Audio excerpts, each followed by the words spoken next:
अकोट तालुक्यातील ग्राम पाटसू येथील श्री गुरुदेव सेवा आश्रम इथून राष्ट्रसंत तुकडोजी महाराज यांच्या चरण पादुकांचे मोझरीकडे 13 ऑक्टोबर रोजी दुपारी 2 वाजता पाटसूल आश्रम इथून प्रस्थान होणार आहे.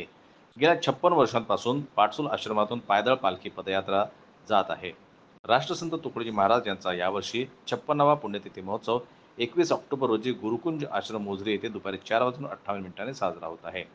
13 ऑक्टोबर ते 20 ऑक्टोबरपर्यंत पायदळ पालखी पदयात्रा अकोट, सावरा, वडनेर, गंगाई, येवदा, साळंगुद, दर्यापूर, बोळा, लापूर, धामोरी, वलगाव, अमरावती, नांदगाव, पेठ, पिंपळझिरा, शिवणगाव, गुरुकुंज अशा गावांना बंधुभावनेचा संदेश देत तसेच गावोगावी ग्रामसफाई, सामुदायिक ध्यान, प्रार्थना, रामधून, राष्ट्रीय कीर्तन, ग्रामगीता, तत्वज्ञान, सर्वधर्म समभाव, राष्ट्रीय एकात्मता या विषयांवर मार्गदर्शन करीत राष्ट्रसंतांच्या पालखीचे मोझरीकडे प्रस्थान होणार आहे. महाराष्ट्राच्या 11 जिल्ह्यातून पदयात्रेत तब्बल 500 भाविक व स्वयंसेवक तरुण युवक सहभागी होणार आहेत.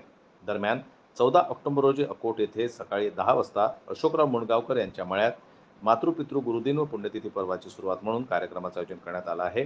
भावी भक्तांनी कार्यक्रमाला उपस्थित राहून पालखी पदयात्रेमध्ये सहभागी व्हावे असे आवाहन श्री शुकदास गाडेकर महाराज, राष्ट्रीय कीर्तनकार, अखिल भारतीय श्री गुरुदेव सेवा मंडळ यांनी केलेले आहे.